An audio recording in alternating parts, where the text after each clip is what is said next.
Buenas tardes, tengan cada uno de ustedes nuevamente. Estaremos dándole continuidad al tema que estuvimos viendo anteriormente, que eran los acuerdos de paz establecidos en Guatemala durante el conflicto armado interno, ¿verdad? Un conflicto que se vivió entre la guerrilla y el ejército de Guatemala. Muy bien, en la clase anterior hacíamos mención de que se lograron firmar 12 acuerdos de paz en el país, pero para lograr cada uno de estos acuerdos se fue estableciendo un proceso de negociación, ¿verdad? Y lo que le dio paso a estos 12 acuerdos fue el primer acuerdo llamado Esquipulas II, que se firmó el 7 de agosto de 1987, el cual tenía y le hacía participación a cada uno de los presidentes de los países de Guatemala, El Salvador, Honduras, Nicaragua y Costa Rica, los cuales estaban de acuerdo de que la paz en Centroamérica se pudiera lograr, ¿verdad? Ya que cada uno de estos países traía una secuencia de periodos de guerra, los cuales venían acabando y venían creando conflictos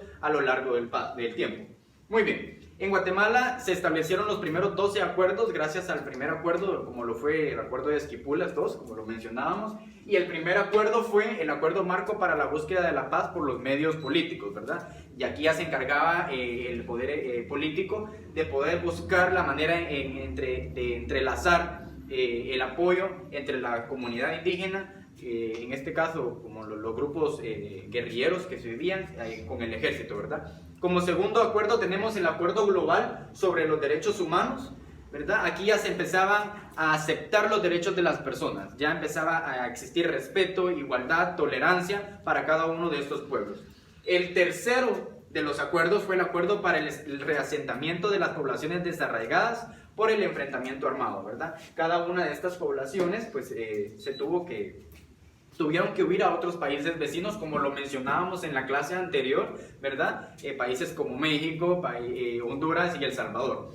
El siguiente acuerdo, que fue el acuerdo número 4, es el acuerdo sobre el establecimiento de la Comisión para el Esclarecimiento Histórico, ¿verdad? Este acuerdo trataba de aclarar cada uno de los hechos sucedidos durante este proceso de guerra.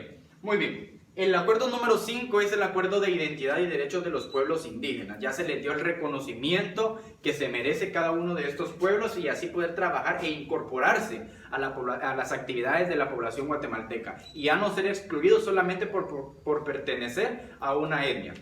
El siguiente acuerdo, que fue el acuerdo número 6, es el acuerdo sobre aspectos socioeconómicos y situaciones agrarias, ¿verdad? Ya se le dio la participación al pueblo indígena para que así existiera una balanza, una participación adecuada entre cada uno de los poderes, ¿verdad? Tanto el poder agricultor y el poder político. El siguiente acuerdo, que fue el acuerdo número 7, tenemos el acuerdo sobre el fortalecimiento del poder civil en una sociedad democrática, ¿verdad? Entonces ya se le empezó a dar la importancia que juega el ejército de Guatemala dentro de la población democrática, ¿verdad? Ya no de manera forzada. El octavo acuerdo fue el acuerdo sobre el definitivo cese al fuego. Pues sabemos que vivimos durante 36 años sometidos a escuchar disparos, a escuchar cañonazos, quizás no nosotros en general, pero sí, si ustedes le preguntan a sus padres de familia, le preguntan a sus abuelitos, ellos podrán contarles historias de lo triste y lo duro que fue vivir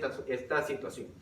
El siguiente acuerdo, el acuerdo número 9, es el acuerdo sobre las reformas constitucionales y el régimen electoral. Pues aquí ya se le empezó a dar la importancia de lo que era elegir de manera adecuada y de tener un proceso democrático, el cual nos permitiera a nosotros como personas elegir de una manera tranquila a nuestras autoridades.